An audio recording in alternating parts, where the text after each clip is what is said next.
Saludos, buenas noches, complacido una vez más en estar en este espacio, el espacio de ustedes, ni más ni menos hoy dentro de la justicia, este espacio que es una producción general de Ramón Arturo Méndez Zarzuela y que se transmite cada noche de 7 a 8 de la noche por su canal 58.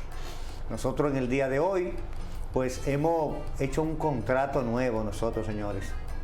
Cuando a este espacio vienen abogados, sobre todo, que tienen conocimiento, que quieren brindar su conocimiento a la población, pues generalmente hacemos un contrato honorífico con ellos y lo comprometemos nosotros a que vengan también a brindar sus conocimientos, porque el objetivo de este espacio es que ustedes reciban orientaciones y de manera específica nos hemos enfocado más en lo que es la materia penal, procesal penal, constitucional, aunque en algunos programas tratamos temas de actualidad y analizamos esos temas. Así es que con nosotros, y va a estar ya de manera más asidua, tenemos hoy nueva vez a Michael José Tavera, que nos va a estar acompañando a nosotros durante toda esta hora y va a estar respondiendo, al igual que nosotros, algunas inquietudes que ustedes, nuestros amables televidentes, a través de las diferentes plataformas que tenemos de comunicación, nos han hecho llegar. Así es que la buena noche, Michael, placer en que nos estén acompañando en este programa, ni más ni menos, hoy dentro de la justicia. Muchas gracias, magistrado Saturnino Muñoz. Para mí es un placer y de hecho me llena de entero satisficio volver a estar acá con ustedes, dándole las gracias también, aparte de usted, así también como el licenciado Ramón Arturo Méndez y mi queridísimo amigo Chesner Calcaño. Aquí estamos nuevamente sirviéndole a ustedes en lo que podamos tener y recordar que el conocimiento es como un volcán con lava y usted para mí es la lava, usted es el conocimiento y aquí estamos detrás de usted. Gracias, me honra de verdad. Sabemos que Chesner también, que es parte de la producción de este espacio, en el día de hoy pues no puede estar con nosotros. Ustedes saben que Chesner, con sus diferentes actividades de Ministerio Público, docente, también pues un canal de YouTube que tiene junto a Miguel Díaz, quien también es parte de la producción de este espacio, y que están bien de lleno con llevar también conocimiento a través también de YouTube, a través de un centro de estudio que han formado, y que también invitamos a los abogados, a los estudiantes que sigan esa plataforma de Chesner y de Miguel Díaz, Punto de Vista RD, a través de YouTube, que se suscriban. Hay conferencias, charlas, hay cápsulas importantísimas. En el día de ayer tuvimos un plato fuerte a través de YouTube con Chesner y Miguel. Se estuvo hablando ahí sobre trata de personas y lo que es la explotación.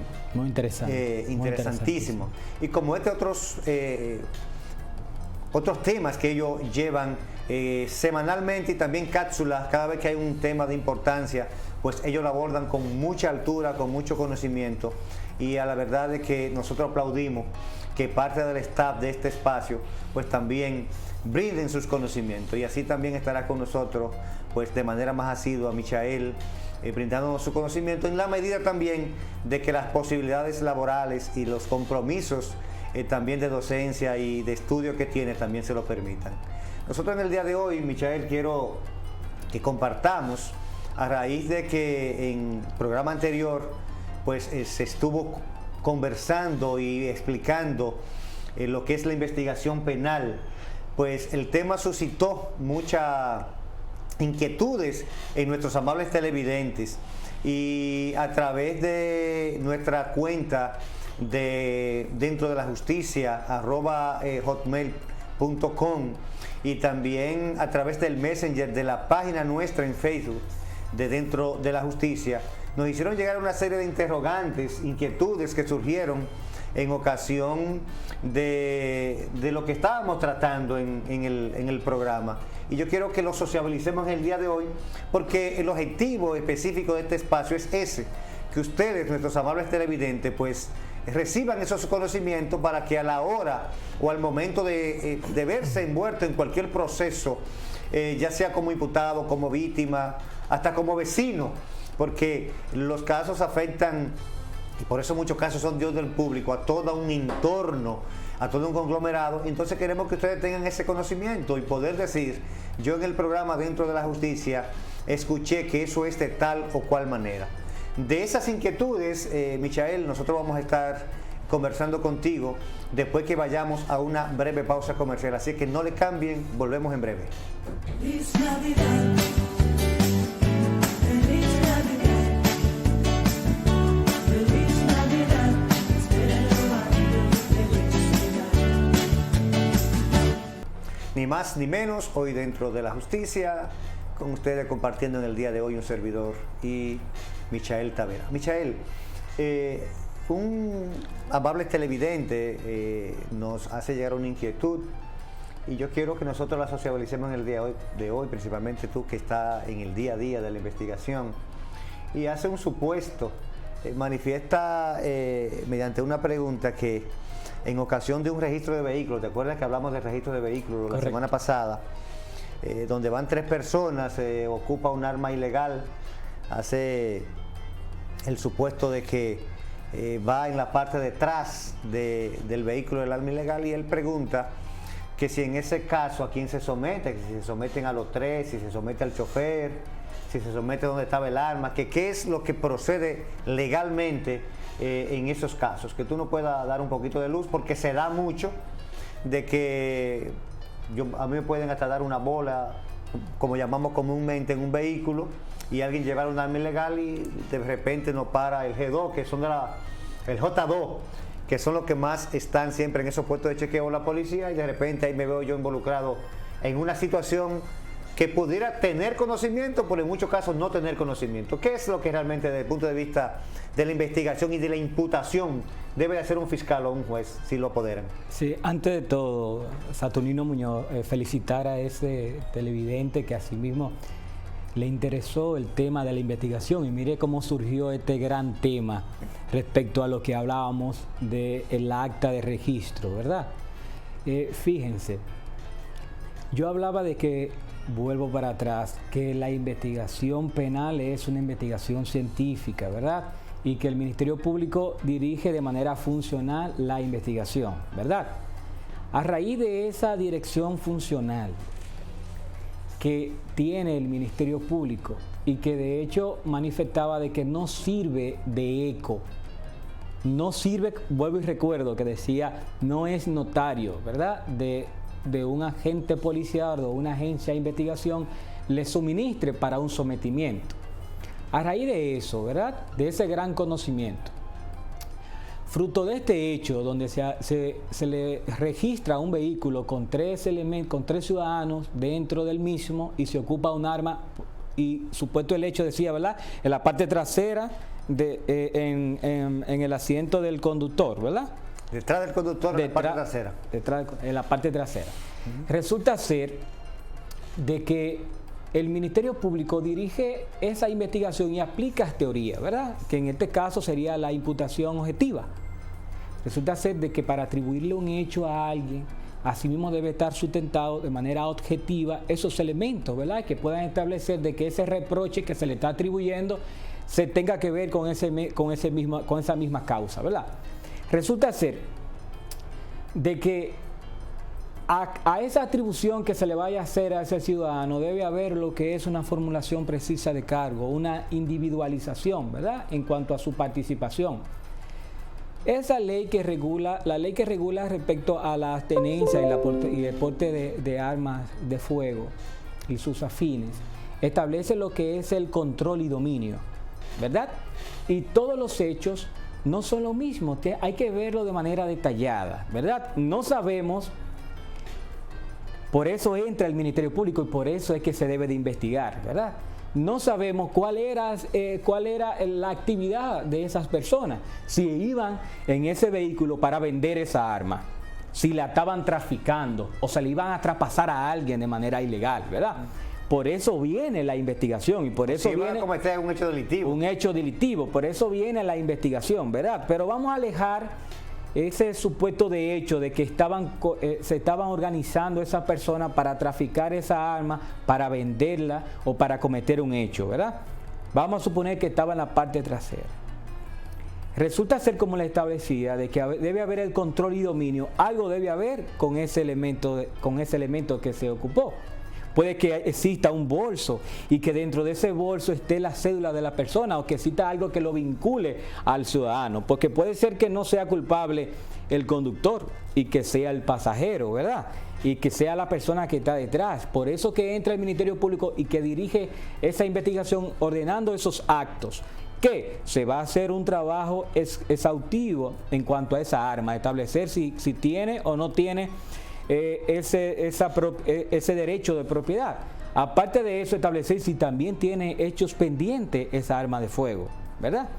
Pero aparte de eso, también se le puede levantar lo que es una experticia a través de levantamientos de huellas dactilares, y se puede establecer también respecto a la misma, ¿verdad? Pero hasta el momento, quien tenga el control y dominio de esa arma de fuego es a quien se le va a atribuir, ¿verdad? Pero ¿qué pasa? El Ministerio Público, o mejor dicho, ese policía o esa agencia de investigación que de hecho manifestaba que tiene actividades autónomas de investigación, llena ese registro de vehículos y levanta una flagrancia en cuanto a las tres personas, ¿verdad? Y lo van a llevar detenido, lo van a arrestar. Pero ahí que entra la función del Ministerio Público. La depuración. Para investigar quién es. Muy exactamente. De manera detallada y minuciosa, establecer si en verdad ese control y dominio le correspondía a ese conductor o si todos forman parte del conjunto, ¿verdad? Porque se da muchas veces, Michael, que cuando son personas que, entre comillas, son serias, porque yo hablaba en una ocasión y estaba Ramón Arturo en el programa, que decíamos que hay muchos ciudadanos que tienen un arma ilegal y son personas que pudieran ser hasta, desde el punto de vista de la ciudad, personas reputables, o sea, personas de cierto respeto, y que tienen un arma porque entienden que se van a defender con eso, a sabiendas, porque todo el que tiene un arma ilegal sabe que está cometiendo un delito, y muchas veces se pudiera dar que un arresto de eso, alguien diga, no, esa arma es mía, y ya él mismo se estaría atribuyendo ya un dominio en ese caso. Estaría en cierta forma desligando a los otros dos en este supuesto, pero se da el caso que muchas veces no dicen de quién es, y ahí es que entra entonces la depuración de cuál de los tres es, porque puede ser del chofer que iba adelante, ve que la policía lo va a parar y la tira para atrás, puede ser viceversa, que esté detrás y la tiren delante.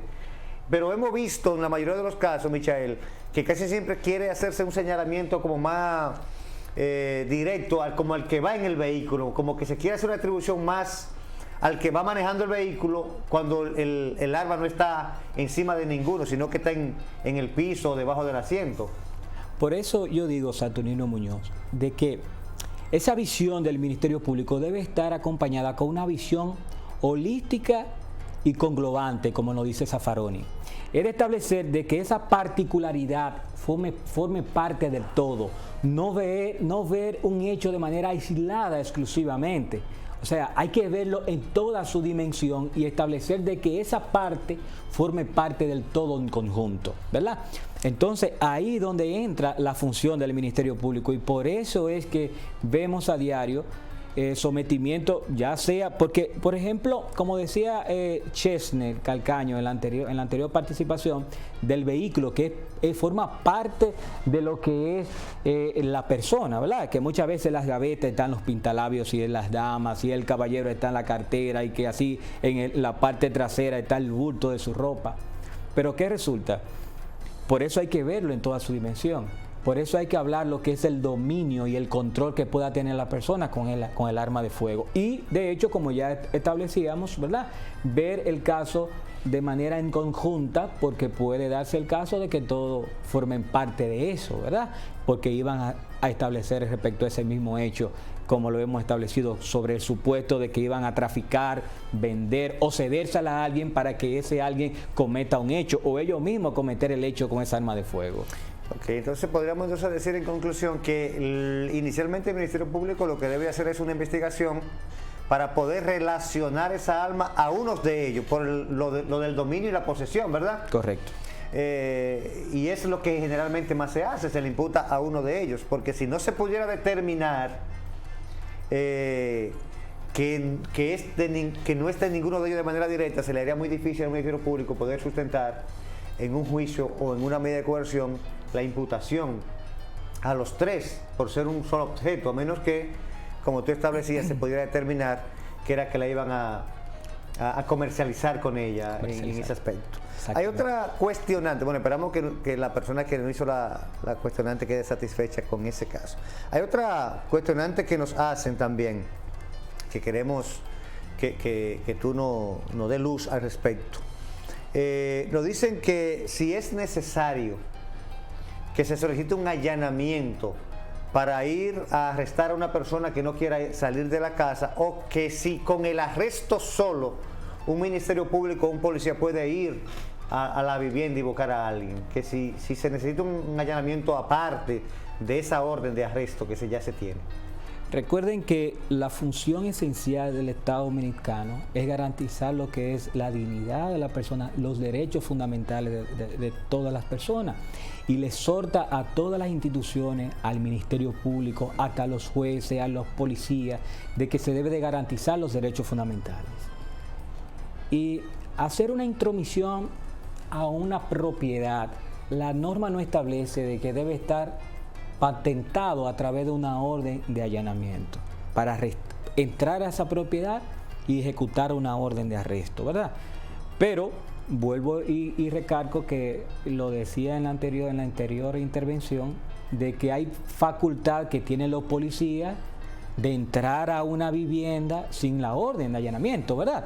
Y eso lo explicaba anterior. Pero en este caso, si se va a arrestar a alguien que viva dentro, que está dentro de su propiedad, evidentemente que se necesita una orden de allanamiento.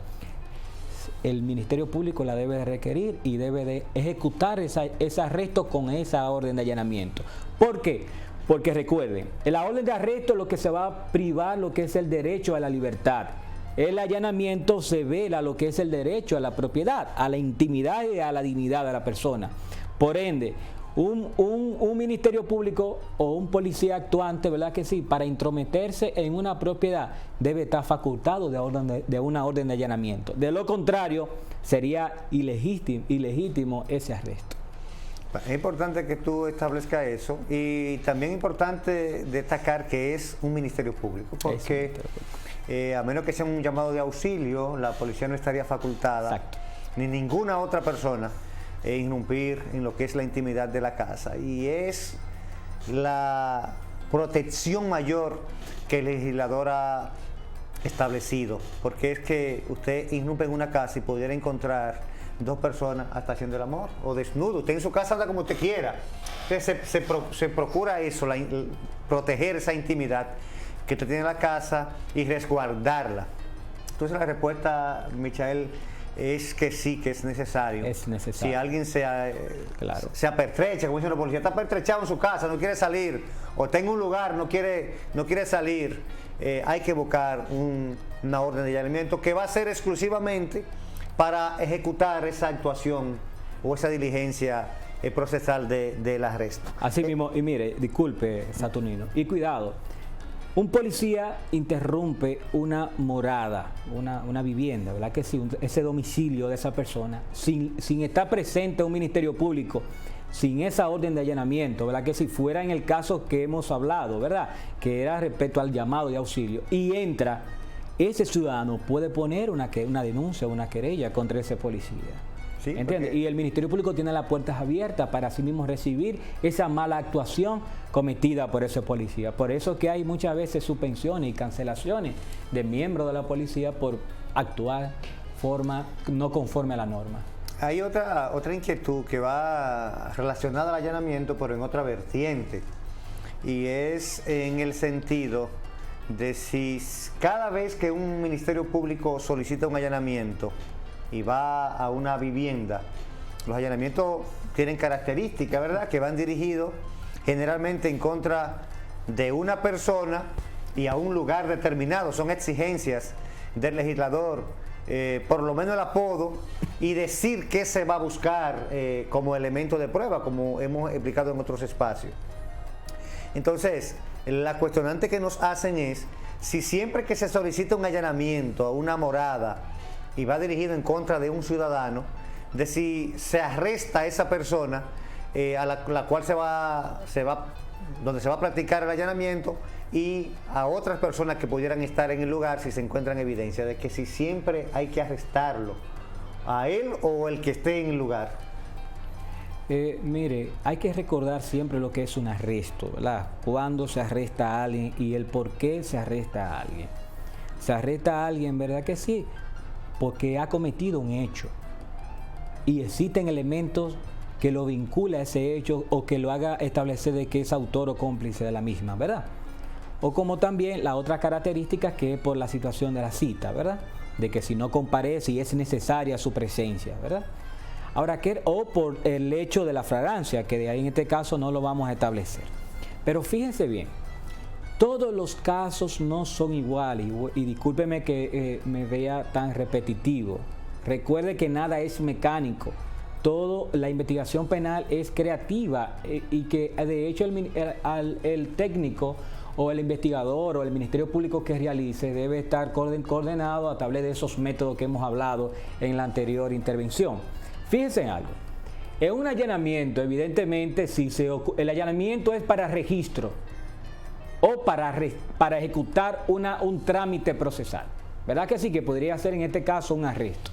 Si se ocupó algo ilícito, evidentemente que se va a arrestar, y ahí mismo conlleva lo que es la misma flagrancia, ¿verdad? O la ejecución del arresto, como lo hemos establecido por la orden, ¿verdad?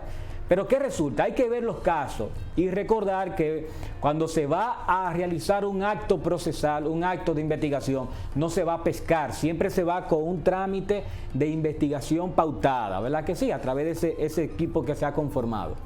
Resulta ser de que si hay personas alrededor de ese ciudadano en el cual se arrestó por habérsele ocupado algo, ¿verdad que sí? Todo va a depender.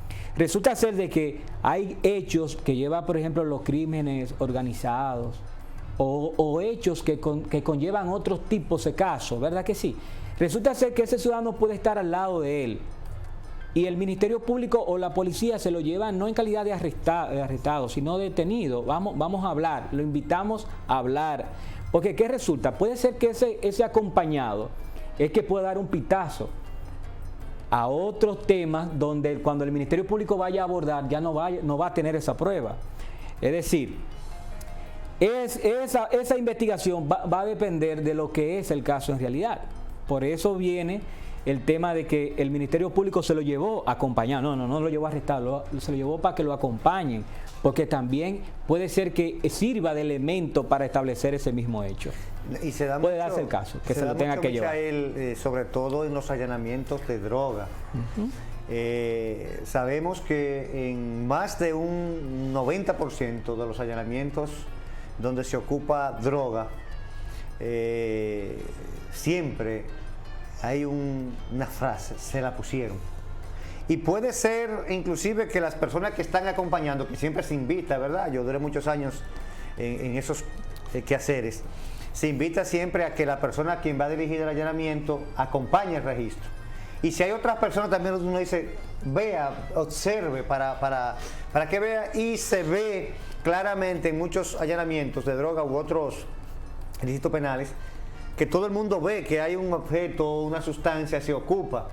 Entonces, muchas veces los ministerios públicos y los agentes policiales, cuando hay otra persona ahí, como dices tú, lo invitan a que lo acompañen, porque casi siempre son las personas que dicen, después, yo estaba ahí y vi cuando la pusieron. Pero se puede tener información con inicialmente, no, esa persona está en eso, no es mía, y nadie quiere echarse una canana de varios años por otros. Entonces cuando tú dices, bueno, si no es de él, es tuya. Muchas veces es una frase que se utiliza de modo de intimidar. Si no es de él, no, eso no es mío, no, eso es de él. Entonces se obtienen informaciones realmente, y por eso se invitan a las personas a que acompañen, hasta para que firmen el acta, que se requieren testigos, pero para el ciudadano siempre se entiende que lo han arrestado. Pero en este caso, por ejemplo, de que se allana al lugar, ¿verdad? Se arresta a la persona, pero puede ser que esa persona que esté ahí estaba porque iba a comprar droga. ¿Y cómo se determina eso? Bueno, a través de la investigación. Puede que se le ocupe el celular y que haya una conversación, ¿verdad? O que también tenemos casos y que esté involucrado ese mismo. Por eso va a depender el caso y qué ciudadano qué buscaba en ese lugar, ¿verdad? Y como ya he dicho, va a haber una imputación objetiva y va a haber una formulación precisa de cargo. Pero no siempre pasa eso. Eso se da en casos aislados, como ya lo ha dicho el magistrado Saturnino. Por ejemplo, el caso de drogas se da mucho esos temas, ¿verdad que sí? Pero no siempre es así. Pero puede darse el caso, pero no que se lo lleva arrestado, se lo lleva de manera detenida para poder hablar con él, ¿verdad? Y es bueno establecer, Michael, entonces, para cerrar, ¿verdad?, lo que es la pregunta de que no siempre se arresta a la persona, porque no si siempre. se va a hacer un allanamiento en busca de droga y no se ocupa droga, no se debe de arrestar porque esa persona no está cometiendo un delito. Se arresta al que está cometiendo un delito o tiene una orden, que sería una flagrancia por estar cometiendo el delito o por tener una orden previa. O sea, no siempre se arresta a la persona cuando hay allanamiento, porque como el allanamiento es para buscar prueba, si no se encontró prueba, pues no se puede arrestar. O así es. O sea, así es. ahora, si es un allanamiento como el que tú establecías anteriormente para ejecutar una orden de arresto, entonces ahí sí hay que arrestarlo, porque el objetivo era precisamente ese. Penetrar al domicilio para arrestar. La diferencia, Michael, entonces, entre un allanamiento y un arresto a los fines jurídicos, o sea, ¿cuándo se solicita un arresto y cuándo un allanamiento? Mire, para que la población tenga esa diferencia. Se solicita el arresto para tener la presencia de ese autor que ha cometido el hecho, ¿verdad que sí? Para presenciar a esa persona que a sí mismo no se pueda fugarse y que esa persona sea el que tenemos elementos de prueba contra él, ¿verdad que sí? Cuando se solicita ese arresto es para evitar que su presencia sea muy importante él mismo y que él mismo no pueda sustraerse, ¿verdad que sí? Y que así mismo pueda ser procesado. Y que también se solicita arresto cuando, por ejemplo, yo como Ministerio Público o el tribunal, ¿verdad?, se haya promovido lo que es una citación y el mismo no ha comparecido y es necesaria su presencia, se solicita lo que es el arresto. Ahora, ¿qué debe contener ese arresto? No sé si ha hecho la pregunta. Bueno, debe contener el motivo de por qué está arrestando. O sea, no vamos a ir de manera alegre a arrestar a alguien. Su libertad. Y es uno de los derechos más fundamentales, ¿verdad? Fundamentales, que de hecho muchos lo hablan que después de la vida va la libertad. Pero es importante establecer eso, que esa orden de arresto no va de manera medalaganaria, ¿verdad? Va acompañado a través de un fundamento que pueda establecer de que él mismo pueda ser autor o cómplice del hecho.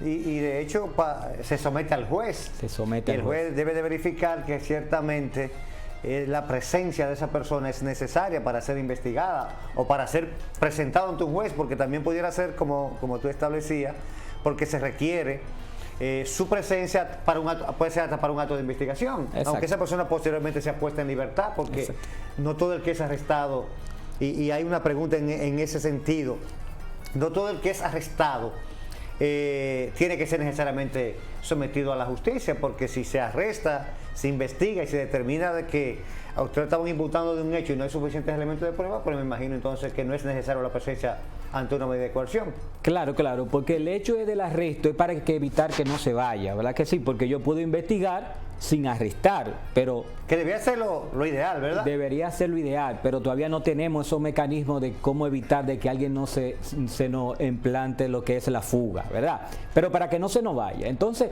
lo que es el allanamiento, ¿para qué es su utilidad? Es para colectar, registrar y asimismo ocupar cualquier tipo de elementos de prueba que pueda establecerse a través de esos mecanismos de como lo que es un acto procesal. Y como también, como lo hemos establecido, el acto procesal puede ser también para ejecución de un arresto. Para eso, el allanamiento es para registrar y ocupar, o para realizar una actividad procesal. Y el arresto es para tener la presencia de esa persona y que no se nos pueda emprender la huida. Sí, me imagino que la cuestionante viene, Michael, en el sentido de que los ministerios públicos solicitan siempre de manera conjunta que te emitan orden de allanamiento y arresto. Entonces, de hecho, se dio que muchos jueces decían, yo te doy el allanamiento, pero no te puedo dar el arresto porque esa persona todavía yo no tengo la certeza de que ha cometido un delito. No hay elementos de prueba, y ¿verdad? A partir de ahí cambió entonces esa dinámica, porque siempre, o antes, esa era lo que se estilaba, ¿verdad? que se solicitaban y te daban, te autorizo a allanar y a arrestar. Entonces por eso se arrestaban a la persona, sin ocupar nada, porque ya tú tenías el arresto que el juez te lo había dado conjuntamente con la orden. Entonces lo pertinente es que el juez te emita la orden de allanamiento para buscar lo que tú dices que vas a buscar, si es algo ilícito, y entonces constituye una flagrancia el hecho de que tú ocupes ese objeto ilícito en poder de la persona. Todo va a depender, señor Muñoz, todo va a depender. Por ejemplo, estamos buscando a Juan Pérez porque se le acusa haber quitado la vida a una persona, ¿verdad que sí? Y tenemos testigos que fundamenten eso. ¿Qué pasa? El Ministerio Público, dirigiendo esa investigación, va a solicitar el allanamiento y el arresto. ¿Por qué el allanamiento? Bueno, el allanamiento porque podemos colectar evidencia, por ejemplo, el arma de fuego o elementos que pueda vincularlo con ese hecho. Pero también podemos solicitar el arresto porque ya tenemos un testigo. Exacto. Ya tenemos otro elemento de prueba que le vamos a decir, juez, mire, yo solicito el allanamiento porque necesito buscar el arma, el elemento material que va a vincular ese hecho, ¿verdad que sí? Pero también solicito el arresto porque tengo otros elementos de prueba. Que tengo ya evidencia en contra del hecho. Claro, que lo está vinculando con este hecho y lo queremos asegurar para someterlo a una medida de coerción dentro del plazo que consagra la norma. Fíjese que aquí está solicitado el allanamiento y está solicitado el arresto. Pero a veces hay casos que no se necesita el arresto. Por ejemplo, usted va a allanar para una droga. ¿Por qué usted solicita arresto si usted no sabe de qué se le va a ocupar la droga? Eso es así. Pero es así. Bueno, ese es el tema. Vamos a seguir con estas inquietudes, Michael, que están interesantísimas. Y de hecho, pues me están haciendo más preguntas a través del WhatsApp. Vamos a ver si el tiempo es generoso con nosotros. Nosotros vamos a pedirle la anuencia para ir a una breve pausa comercial, así que no le cambie. Regresamos en breve.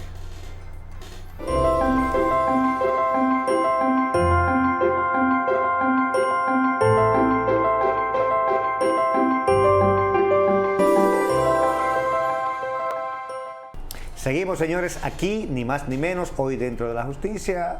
Y estamos en el día de hoy compartiendo esta hora con Michael Tavera, procurador fiscal de la provincia de Espaillat, ahora en el Departamento de Investigación de la Procuraduría Fiscal de Espaillat y quien nos está acompañando en el día de hoy. Mira, Michael, hay una parte que a nosotros nos preguntan mucho, quizás por desconocimiento, y es lo que tiene que ver que se entiende que siempre el fiscal pide prisión preventiva en todos los casos. ¿Eso es así o no es así? No, no es así. Y le voy a decir por qué. Mira, así como lo establece el Código Procesal Penal, que existen unos principios y parámetros a seguir para la imposición de prisión preventiva, por ejemplo, lo que es la medida de coerción, la razonabilidad, la proporcionalidad, la idoneidad, y entender lo que la prisión preventiva tiene un carácter excepcional, ¿verdad que sí? Que es lo que muchos llaman la última ratio. No es así. ¿Por qué no es así? Porque la misma norma establece que cuando hay peligro de fuga, se solicita lo que es la prisión preventiva. Cuando hay una gravedad del hecho, ¿verdad? Que va consigo lo que es la misma fuga. Pero, ¿qué nos dice la misma normativa procesal penal? ¿Cuándo se debe de solicitar? Bueno, aparte de lo que es el peligro de fuga, es evitar de que ese ciudadano imputado no le pueda causar un grave daño a la víctima, no pueda destruir los elementos de prueba. ¿Verdad que sí? Eso no lo establece el artículo 234 del Código Procesal Penal y no establece cuándo se debe de pedir la prisión preventiva.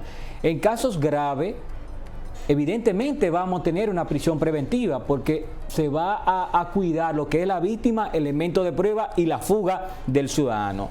En ese sentido, no siempre se pide la prisión preventiva porque se debe de medir lo que es la razón de la medida y la proporción. Si no hay proporción y razón, no es idóneo una prisión preventiva.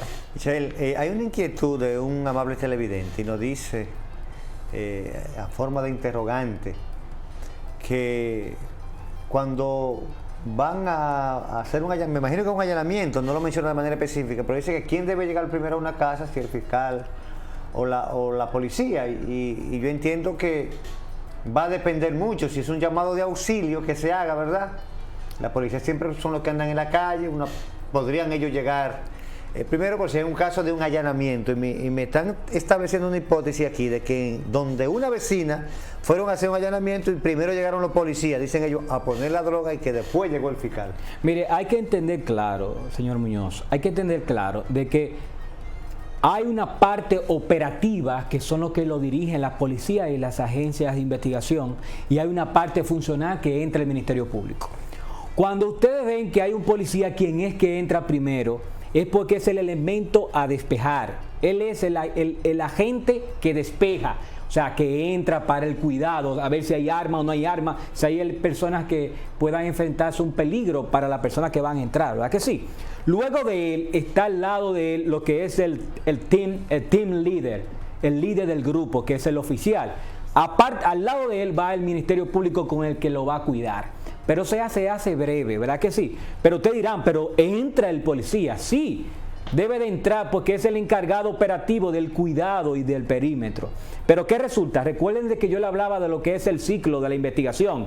Noticrimen, Ministerio Público recibe la denuncia, luego organiza el equipo y luego realiza las planificaciones a establecerse para ese acto de investigación. El Ministerio Público nombra su equipo y lo nombra como si fuera un manager, su abridor, el que sigue, el receptor, ¿verdad que sí? Y lo establece basado a su confianza y basado a la credibilidad de esos miembros de la policía. Por eso entra el policía, pero entra para despejar, entra, sale, llega el Ministerio Público con el que lo va a resguardar y el que va a colectar las evidencias que posiblemente se vaya a encontrar. Eso debe darse, magistrado, en un tiempo rápido, o sea, no es que entra, dura una hora, media hora para darle tiempo a hacer bellaquería adentro, sino que algo prácticamente concomitente. Y yo conozco de fiscales que entran juntos.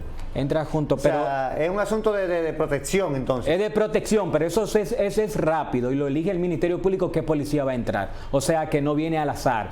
Ya ese equipo está organizado y lo ha organizado el Ministerio Público, pero eso es breve y de manera coordinada, y se entra, se despeja, ahí mismo entra el Ministerio Público y va pies con pies, ¿verdad? Pero primero va uno adelante, otro atrás, pero seguido. Pero así se logra una efectividad, porque hay que cuidar al Ministerio Público también y hay que cuidar al ciudadano. El supuesto de la pregunta, magistrado Michael, viene en el sentido que parece que es un caso específico, porque dice, llegó la policía primero a poner la droga y luego llaman al fiscal. Pareciera que fue que en este caso específico la policía fue, el fiscal no estaba, había cierta situación y después llaman al fiscal. En esos casos entiendo que ni siquiera ya es algo que, si es así como lo están estableciendo, evidentemente de que ningún fiscal pudiera avalar nada que se pudiera encontrar ahí. Bueno, yo le voy a decir la verdad y voy a hablar por mí. Aparte que estamos aquí dando conocimientos jurídico, ¿verdad que sí? Yo soy Ministerio Público y voy a hablar por mi parte, ¿verdad que sí? Porque yo soy la institución, somos todo, porque somos un gran cuerpo, somos una familia, ¿verdad? Y lo que yo hago está haciendo el Ministerio Público. Mi actuación lo hace Michael, pero lo está haciendo el Ministerio Público de manera conjunta porque somos una familia. Si eso pasa, un Ministerio Público que se respeta debe parar todo. Y yo lo he hecho. Y se han sancionado personas. Y aunque se haya ocupado lo que se haya ocupado, ¿verdad que sí? Si no hay un Ministerio Público ahí presente, no se le puede dar la legalidad a esa actuación. Por tal razón, no es válido. Ahora bien, recuerden lo que le hablaba de la operación del cuidado y de resguardar la escena y asimismo el lugar a registrar, lo hace el policía. Pero quien dirige a ese policía es el Ministerio Público, que está viendo sus pasos, sí, y vemos sus pasos cuando entra y sale. En realidad aquí, magistrado, hemos podido entonces notar que son dos situaciones diferentes, en las que usted está planteando de que entra alguien para protección, ¿verdad? Y para una especie de táctica de poder resguardar cualquier situación que haya, ahí el fiscal llega junto. Correcto. El supuesto que esa persona está manifestando, entonces es un supuesto de ilegalidad, porque si la policía va solo y hace una especie de allanamiento y después llama al fiscal, el fiscal se estaría entonces haciendo cómplice de una mala actuación de un policía en ese caso. Así es, así es. Hay otra cuestionante, magistrado, que también nos hacen, y es de que por qué en muchos casos de robo sueltan a la persona desde la policía sin ni siquiera llevarla al palacio. Mire, hay que ver, y esto es un tema muy amplio, porque vamos a hablar... Esto es un programa. Esto es un programa, y la verdad yo estoy emocionado, porque aquí son temas que son para programas enteros, y le pido disculpas porque lo hemos sintetizado, estas respuestas, pero lleva más explicaciones. Mire, y lo vamos a hacer rápido, no sé si nos da el tiempo, ¿verdad? Mire, hay que hablar de lo que es las acciones que conlleva a las víctimas, lo que es acción pública y lo que son acción pública e instancia privada. Lo que es acción pública son acciones que la dirige el Ministerio Público y está facultado para actuar sin tener la víctima a su espalda requiriendo esa acción.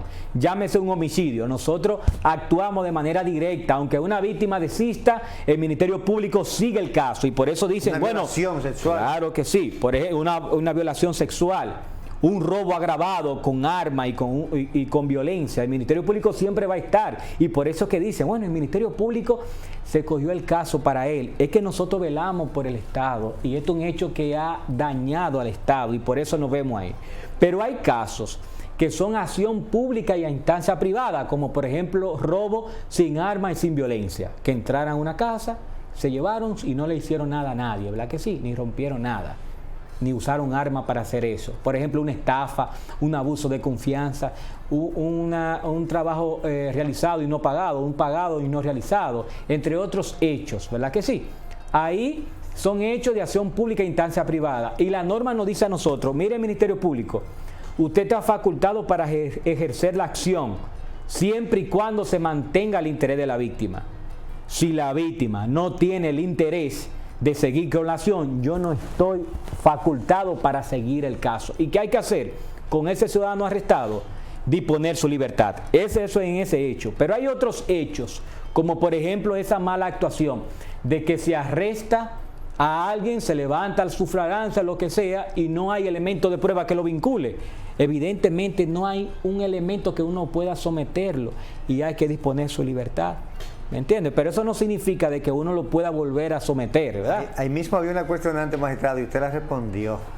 Y era la parte que decían que por qué muchos fiscales se cogen los casos para ellos, aunque la víctima desistiera. Y eso con su respuesta prácticamente usted ha contestado. Es que hay casos que son de orden público, que el fiscal, por mandato de la ley, está obligado a continuarlo, aunque la víctima haya desistido.